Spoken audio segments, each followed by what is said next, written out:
तुम्ही पाहत आहात MCN न्यूज मराठी।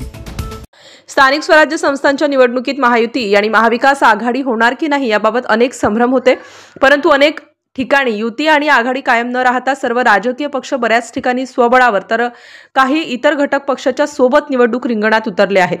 जळगाव जामोद शहरात सुद्धा महायुतीतील घटक पक्ष असणाऱ्या शिंदे शिवसेना आणि राष्ट्रवादी अजित पवार गट यांची भाजपासोबत उमेदवारीची सांगड न जुळल्याने भाजपाचे स्थानिक आमदार डॉक्टर संजय कुटे यांच्या नेतृत्वात नगर परिषदेच्या नगरसेवक पदाकरिता 21 आणि नगराध्यक्ष एकूण 22 जागेवर स्वबळावर ताकदीने निवडणूक लढत आहेत।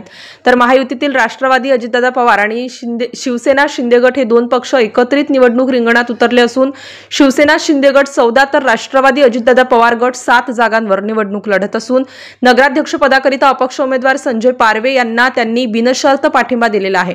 तर दुसरीकडे महाविकास आघाडीतील काँग्रेस पक्ष 15 जागेवर, समाजवादी पार्टी 1 आणि राष्ट्रवादी शरदचंद्र पवार गट 4 जागेवर संयुक्तपणे निवडणूक रिंगणात उतरले असून त्यांचा नगराध्यक्षपदाचा काँग्रेस पक्षाचा उमेदवार गजानन सूर्यवंशी हा निश्चित झाला आहे।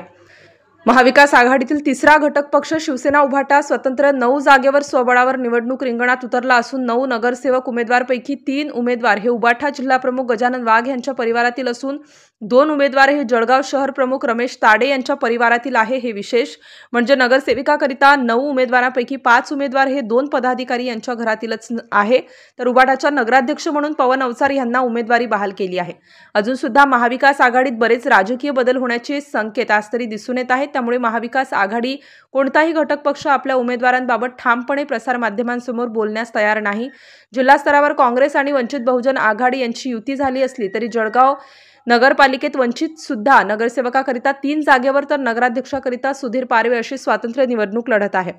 याशिवाय MMIM शहरात नगरसेविका 3 जागेवर स्वतंत्र निवडणूक रिंगणात उतरले आहेत। तसेच नगराध्यक्ष पदाकरिता संजय पारवे हे अपक्ष म्हणून निवडणूक रिंगणात आहेत। परंतु भाजप एक असा पक्ष आहे की त्यांनी नगरसेवक पदाकरिता 21 उमेदवार आणि नगराध्यक्ष पदाकरिता गणेश दांडगे यांची उमेदवारी जाहीर केल्याने आज रोजी भाजपा इतर राजकीय पक्षापेक्षा वरचढ ठरताना दिसत आहे, एवढे मात्र निश्चित।